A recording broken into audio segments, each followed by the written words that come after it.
what happens when two of the biggest family alliances in the game come head to head in a war. I get to show you some awesome 3-star hits. You're gonna love this. Let's go.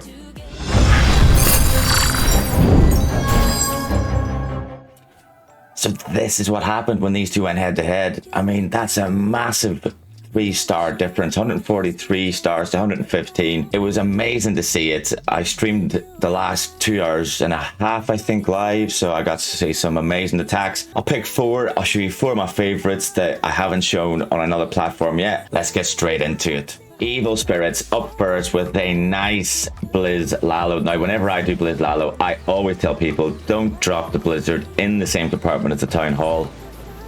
Evil Spirits just proved me completely wrong here. Blizzard right next to the Town Hall, and just watch. I mean, some of this is luck, but some of this is skill. Look at the placement of those Invisi spells. It just makes sure that all those Super Wiz move around the outside of that compartment. They're not going anywhere near the poison for the Town Hall, just to get maximum value, and it works so well. It's just so good. Now at this point, 15% for a Blizz, that's pretty decent value. Anything between sort of 10 and 20, and it's a good hit for a Blizzard. Your heroes then coming in from 9 o'clock, so the Queen's going to start taking out those defenses. The King needs to be part of this funnel as well. The King's going to have to tank for the Queen, so that Ice Golem plus the King straight in there to the enemy Queen. And when it's King against Queen, there's only one victor. The King's going to completely mash her up. Super Wall Breaker to that second layer of wall, because the Queen's going to get in there, and that is perfectly timed. Look at this. The King is just out of range of the scatter shot, so it's not tanking for the Queen anymore, but she's close enough to that scatter shot that it doesn't matter. Scatter shot against Queen. Queen's going to win every time. The King's doing a fantastic job of tanking. Rod Champ's in, Grand Warden's in, Lalo's in. We're coming in from the top end of the base straight into those 2 multi-infernos with that Warden ability very early. Those multis stand no chance at all. Now, the only worrying thing about this at the minute is that middle compartment with the single inferno in it. It does look a bit scary because nothing's passing to it at the current time. But look, I'm not going to show you some random 2-star hit. This is going to be a 3-star. And these loons, they may not know where to go initially, but look, they're splitting. They're moving into the core. They're forgetting about that bottom section for the time being.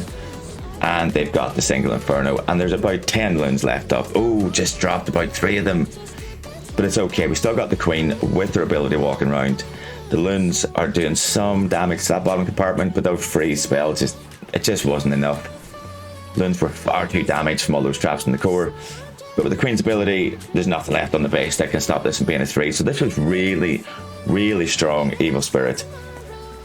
Nearly as strong as my slushy attacks. For any of you who don't know, there is an attack out there called the slushy. I'm not going to bore you with the details. I invented it. It's amazing. You'll see it in a video soon.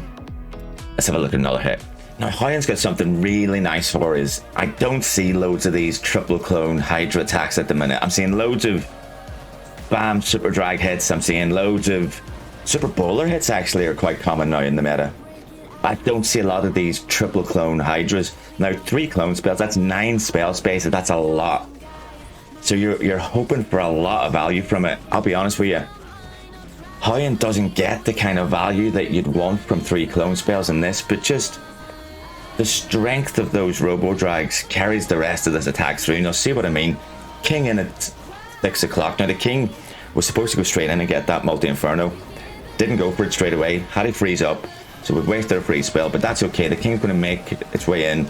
Going to go straight to the multi-inferno now. Now the Queen, I'm not sure how much value she was supposed to get. I don't think she was supposed to get that multi-inferno, but if she was, I mean, she died out very quickly. But look at this. Early blimp, early warden ability. Blimp goes through. Even though it gets caught in the tornado trap and it wastes all that strength and all that time, 3 clone spells drop down in a line up to that town hall, and everything gets taken out. The 2 expos get taken out, the surrounding defenses get taken out, town hall's down. I mean, it's a powerful way to make sure that you always get the town hall.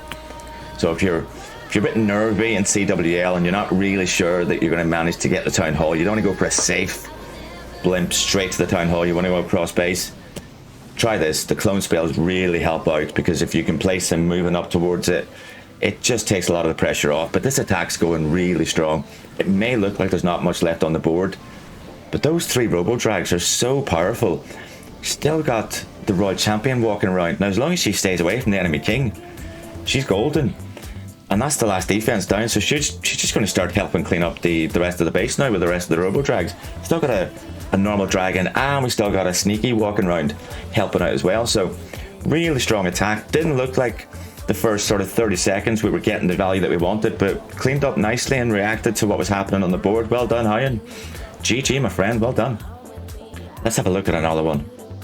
And we're in with God Emperor Trump. Now, I know this chap. He's been in some clans that I've been in, and he's an awesome attacker. Don't let the name fool you. Yeah, don't let the name fool you. Coming in with something we don't see very often at the minute. So, Inferno Dragons. Going to start off trying to get the king and queen down into this bottom compartment, and that's just for funneling, really. These Inferno Drags, we want them to move in from this left side of the base in towards that eagle, and we're going to blimp the town hall. Now, the Inferno Drags are going to be protected by those skelly spells and the freeze spells. Like a normal Inferno Drag, hit very early warden ability, which you kind of see with these a lot, because they're not the strongest troops and they need protecting from that eagle. So once they start to get through the base, it'll work quite quickly. The eagle is not being targeted, which is a bit of a worry at the minute. And then lo and behold, robodrag to the rescue, straight in on the eagle, and that's a nice touch with this attack. You don't often see it. You see a lot of Inferno Drags. You don't see people bringing a few of those robodrags just to tank and to help take out the defenses. God Emperor Trump, I salute you, my friend. That is a lovely touch, and that blimp didn't need the warden's ability for it. Managed to get straight through to that town hall. We're throwing down the swag poison over on the right hand side. Was that planned? I'm gonna say it was. It might not have been. You probably could have used it for those lava puffs, but we'll say it was planned. Now, with so much air troops left up, you'd kind of be worried that there's still an air defense up. But you know, look, Queen's still got her ability. Even the Queen on her own could finish the rest of this base, but she's going to get some help. These Inferno Drags are going to move through. They're going to be tanking that air defense just so that the owl can do a bit of damage. The warden. The warden was a hero. The warden managed to last for the last, right through until the last sort of 30 seconds of the attack. So well done, warden. But you could have lasted a bit longer and helped out. Awesome 3-star GET. We'll just call it GET because I ain't saying that name very often. Oh, even the last wee skelly spell just wasn't enough to take it out. Congratulations, my friend. Nice 3-star. Had to show this one. Inferno Drags to one of my favorite. GG. Let's have a look at another hit. And the next and final attacker, one of my favorite Thunder Republic people, the Spank, aka Code Spank, aka not shortening that name to any other version because they all sound wrong, but coming in with the Soham. So if any of you don't know, Soham is an OP clasher, invented this attack which involves sneakies for the town hall, robo dragons then for a lot of the push, but the heroes are going to be responsible for a huge chunk of that as well. And then the bats to finish off. So we've got those sneakies have managed to get into the town hall. Fantastic work. And busy spells help them. They're now dead. Next stage then, you want to get your heroes in. 9 times out of 10 when I've seen this attack, the plan is to get the heroes into the eagle compartment. That's the thing that's going to cause the most damage to the robo drags and the bats. So that's the one you want to take out as quickly as possible. Now you look at this base and think, hang on a minute.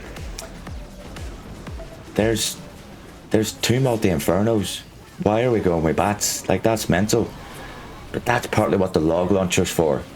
So if you can position your log launcher so it takes out, I mean, it'd be great if it took out 2 infernos, but on in this occasion, you can see what Spank's trying to do. Spank's trying to use the log launcher to get the heroes further into the base. Warden ability there just to protect them a little bit longer. But he's trying to get that middle inferno down. That's the only one he needs to worry about, because the heroes will get through to the first multi-inferno. Robo Drags now in over on the 6 o'clock side, so they're moving across towards the rest of the base. Guys, look how much is left up. We've got bats still to come, and there's just, I mean, what's left that can take out the bats? That one scatter shot. Still got 5 free spells. 5 free spells. Wow, I mean, the base design just wasn't right. That first freeze was in the wrong place, Spank. I didn't see that the first time I watched this. And you managed to do that. I mean, that's a swag freeze. You could basically swag the other three of them as well. I don't think you're gonna, are you? Oh, you are. Oh, Spank. Spank. Awesome hit, man. Absolutely brilliant. I love the Soham. I've seen so much of it recently. Soham, thank you for coming to the stream and saying hello the other day. This attack is one to keep. One I'm going to be training on. Absolutely amazing. If you haven't already hit the subscribe button, do me a favor, hit the subscribe. Watching the videos is a great opportunity for you to get introduced to so many of the clans that I cover and so many of the attack strategies that, let's be honest, we all need to learn a few new ones. But I appreciate you spending some time. Please feel free to drop a like, subscribe, turn on notifications, and I'll be back very soon with more Clash of Clans from BadStag Gaming. See you later.